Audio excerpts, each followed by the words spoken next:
after Senator Rand Paul RKY was attacked at his home on November 3, the lawyer for Renee Boucher, the neighbor accused of the assault, said the dispute was over yard waste, not politics. Reuters. Bowling Green, Kentucky, a man who allegedly assaulted Senator Rand Paul RKY, breaking at least 6 of his ribs, pleaded not guilty to a misdemeanor assault charge Thursday and faces the possibility of much more serious federal and state felony charges as investigations continue. A pre-trial conference was set for November 30 for Renee Boucher, 59, who allegedly attacked Paul, 54, in the senator's yard on Friday. The arraignment in Warren County District Court lasted just 2 minutes, as he waived a formal reading of his rights. The retired anesthesiologist appeared in a suit with his attorney. Warren County Attorney Amy Milliken said Boucher faces a possible 12-month sentence and $500 fine for 4th-degree assault, but the prosecutor also noted that the Kentucky State Police and FBI continue to investigate more serious charges. Milliken said her office has not spoken directly to Paul and is instead relating information about the case to him through the FBI.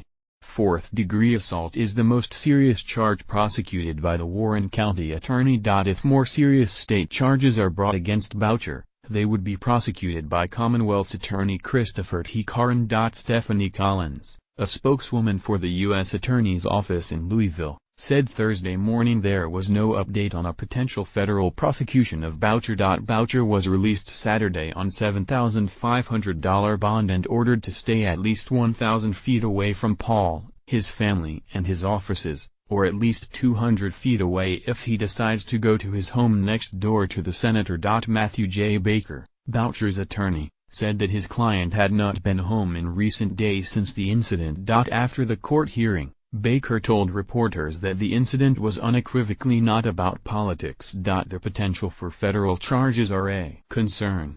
I hope that doesn't happen, he said.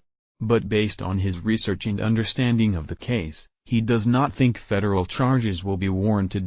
Baker said he was not, absolutely not, in reference to whether Boucher was intoxicated or under the influence. Asked if Paul was blameless in the incident, Baker said, "I'm still investigating that.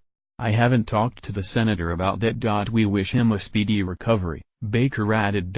Earlier in the week, Baker had characterized the incident as a very regrettable dispute between two neighbors over a matter that most people would regard as trivial. News reports have since suggested that the two neighbors sparred over long-standing issues regarding their lawns or other neighborhood matters. But Doug Stafford, a senior advisor to Paul, on Thursday disputed Boucher and Baker's characterization of the incident. The senator was vigorously assaulted by someone in his neighborhood. "This is a serious criminal matter involving serious injury, and is being handled by local and federal authorities," Stafford said in a statement. As to reports of a long-standing dispute with the attacker, the Pauls have had no conversations with him in many years. The first conversation with the attacker came after Senator Paul's ribs were broken. "This was not a fight, it was a blindside, violent attack by a disturbed person.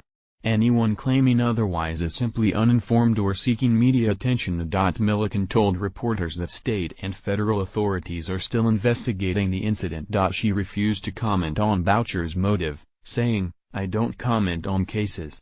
But when asked whether she disputes Boucher's purported motive, she added, "I'll let that play out in court." She also would not comment on whether Boucher was intoxicated or otherwise under the influence, but said no tests have been ordered. Boucher has no criminal history, and prosecutors are not aware of any previous incident between Boucher and Paul, Milliken said. The courtroom was packed for the arraignment with out-of-town reporters there to see for the first time the man who allegedly attacked Kentucky's junior senator, who also ran unsuccessfully for president in 2016. The scene was so out of the norm for locals that the judge and prosecutor both pulled out their cell phones to take pictures of the large crowd, marveling that they'd never seen a courtroom so full and possibly never will again. Boucher's motive for the attack remains unclear and is mystifying to many local residents. When asked about a motive multiple times by a reporter at his office following the court proceeding Thursday morning, Boucher's attorney repeatedly referenced news reports quoting neighbors and others who suggested the motive is grounded in a property dispute. Baker said these claims were more on target than suggestions that the attack was politically motivated.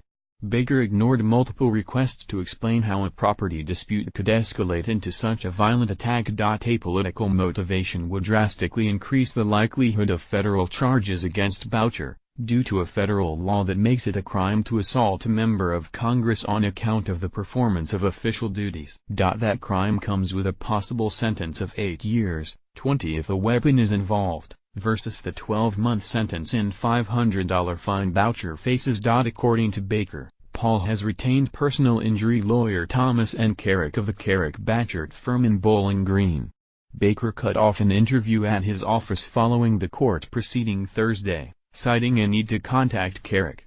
A message left at Carrick's office had not been returned as of late Thursday morning, and a receptionist said the attorney was traveling. Boucher often frequented Spencer's Coffee, a popular spot on the square in Bowling Green, said barista Ben Fox-Ezel, 29, of Auburn, Kentucky.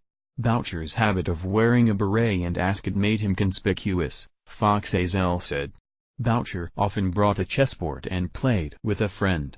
He's always really nice and super soft-spoken, said Fox-Ezel, who added that while Boucher used to talk with staff and customers, he never heard Boucher discuss politics. I can't imagine that politics had anything to do with it, personally, said the barista. In a gated community like that, I think it was probably something pretty trivial that built up after a long-standing feud and reached a boiling point. Dominic Lanphier, 51, of Bowling Green and a mathematics professor at Western Kentucky University, agreed. Nonetheless, Lanphier, who does not know either man, said it is peculiar that the reported details of the attack have shifted from Paul suffering only minor injuries, to revelations that he has several broken ribs and is unable to travel to Washington. It's one of those things that I think you only get the whole story as it leaks out bit by bit, Lanphier said.